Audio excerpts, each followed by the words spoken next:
have you spent, well, obviously you've spent a fair amount of time on LSD, but have you spent a fair amount of time meditating? Has that been part of your life? Not while not on LSD.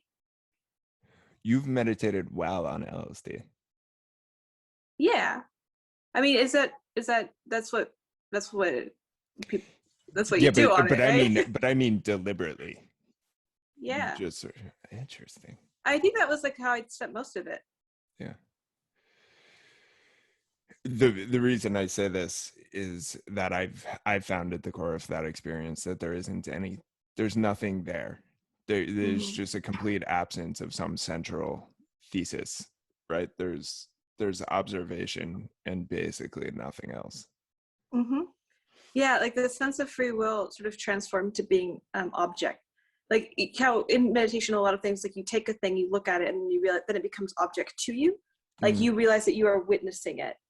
And sort of this movement from something being like around you in the water to being like part of something that you consider part of your identity to like realizing that you are not that thing right. sort of feels kind of like what happened with free will. Like free will became like a sensation, like feeling a pinch of skin or like looking at Yeah. the color red. I'm like, oh, there's a little bit of like free will juice that I'm like experiencing, but it doesn't feel like it is me. Like I really have it in the same, like I am not the color red, and so. Right, right. So yeah, just to that got 30,000 feet really fast. So let's paint a visual picture of that. So you have the experience of, if you're just sitting here, I have right now the slight buzz of you in my headphones, the little sort of white noise of that. A car just passed by over here. My girlfriend's in the other room on a call, and I can hear her a very small amount. And then like there's a slight breeze. I can feel a touch of air on my fingers. My right hand is cold for reasons I can't quite figure out. And all of that is just experience, right? That's just what it is to be me in this moment. And then so those things, everybody would agree, are things that are existing outside your conscious experience. I don't have control over those things. I can probably shake my hand out and get rid of the colds, but by and large, those are things that are happening to me. And then there's what's happening in my head. There is, what am I going to ask Aella next?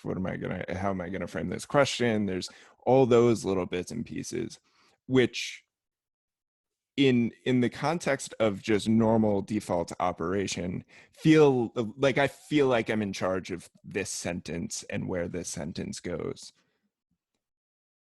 But when you get under that, when you get under the thought, you realize that you had very little control of where the thought came from. You can't originate a thought. You can't actually plant the core seed of it yourself.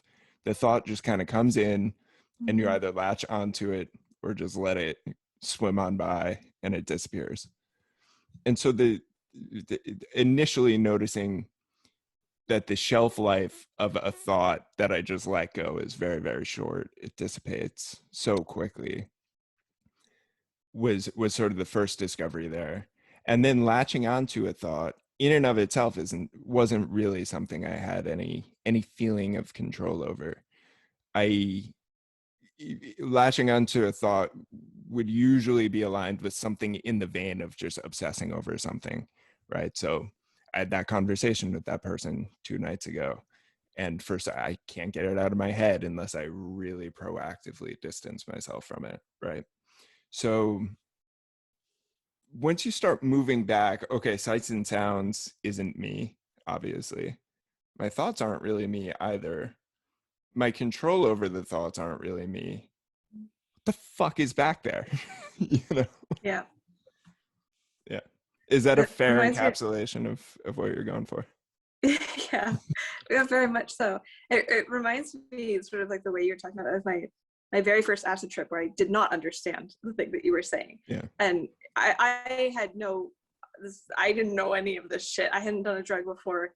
I was very rigid. And then I took the drug, I took LSD, and then I started having like this sense of like losing control.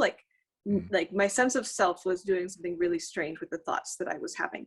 And I was very interested in like knowing like, okay, I have this thought, I know what's going on, I have like sort of control and a sense of ownership and agency, and like I've got it. It was sort of like my claws were in my own head. Mm. And then it started like loosening it up. And I was like, okay, so if this thought isn't me, where is it? I need to find the control. And so I would like kind of go behind it and look, okay, I decided to think that thought. There we go. There's the control. And I'm like, wait, no. It's like holding a rope and slipping. It's like, fuck. No, where is it? It was really uncomfortable. But it was basically exactly that, except just like not consensual. Yeah. Yeah, not consensual. Your brain just took it away from you, essentially. Yeah. Yeah, the edge of ego death is it can be a dark place. Mm-hmm. It's very uncomfortable. Yeah. For exactly that reason. Your ego is not interested in dying. Yeah. Yeah.